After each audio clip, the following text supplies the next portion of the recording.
Are you planning on traveling by train in Italy? Well, if so, you must watch this video if you don't want to miss your train. Stay tuned.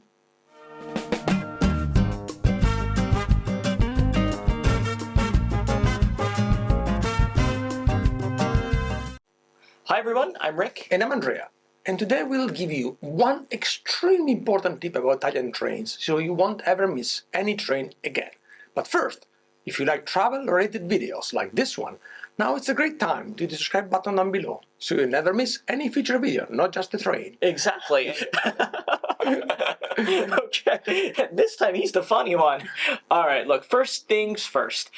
We have to thank one of our viewers for telling us his experience with Italian trains. What happened? This person was traveling from Rome to Florence, and he was at Termini station waiting to board his train. He was looking at the electronic timetable to find out the platform his train for Florence was leaving from. After not being able to see his train on the board and passing the train departure time, he went to inquire at the help desk, and they told him that his train had already departed and he had to buy another ticket if he wanted to go to Florence. So wait a sec, he was looking for Florence on that giant board and he didn't see it. Absolutely. Okay, well, how did that happen? Well, the reason was very simple. The person was probably looking at the board for the train to Florence, but not the train number. The train table that you see at the train station always shows the final destination of the train. So for example, if you're going from Rome to Florence, you might need to board a train that has either Milan or Torino or Turin as the final destination.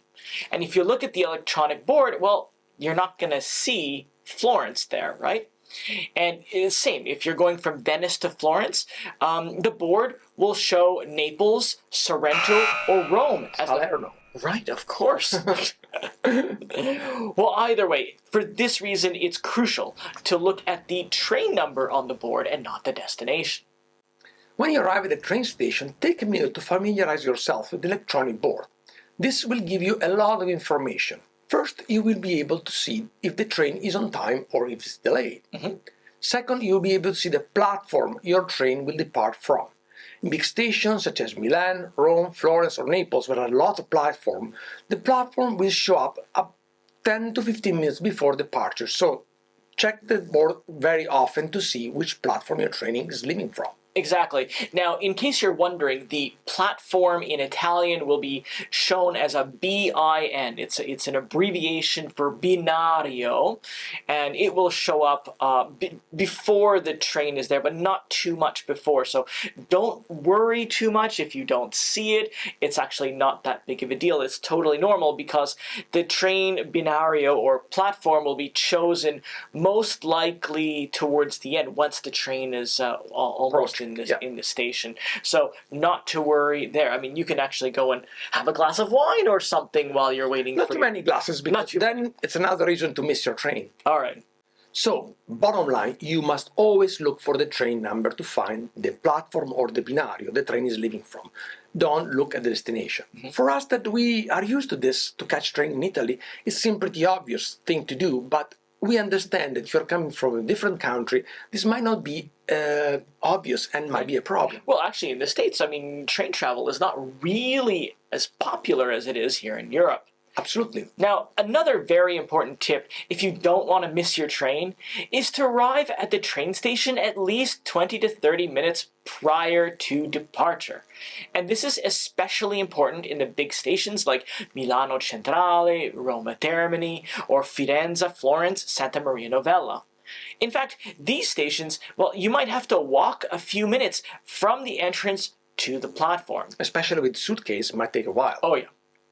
Remember that there's no need to get to the train station too early. In fact, most stations do not have a waiting room for you, so if you're a little too early, you will have to go to one of the coffee shop or restaurant at the station if you want to sit down, because there's not that many wine. Not many places to sit. Now, as we mentioned before in many of our other videos, it's much better for you to buy your tickets online in advance, and we're going to leave some information in the description below about that. Now, doing this allows you to avoid the long lines at the ticket counters or at the automatic ticket machines. Also, for the high-speed trains, buying your tickets in advance, well, it's the best way for you to get the best price. On the same topic, we have to mention a major change that Trenitalia announced last August. This is only applied to non-high-speed train called Regionale. If you buy your ticket online, you won't need to validate your ticket anymore. You will just need to check in online following the link that you'll receive by email, SMS, or on the train app. It's about time, isn't it? Yes. The check-in must be done prior boarding. Also, if you buy your ticket online for Regionale trains, you can change your departure time or date up to 11:59 p.m. of the day prior departure. Yeah, so the day before. Yeah, if you want to know more about these types of train and Italy train system, check the video up here. This is a great video. That video was actually a lot of fun to do. Absolutely. Well, folks, this is all we've got for you today. We know this is a very short video, but these are the extremely important things to know if you don't want to risk missing your train in Italy. We hope you enjoyed the video, and as usual, if you have any questions, feel free to leave a comment below. We love to hear from you and answer your questions. In the meantime, we'll see you on our next video. Or maybe in the a station. center, exactly, at the station. Ciao. Ciao.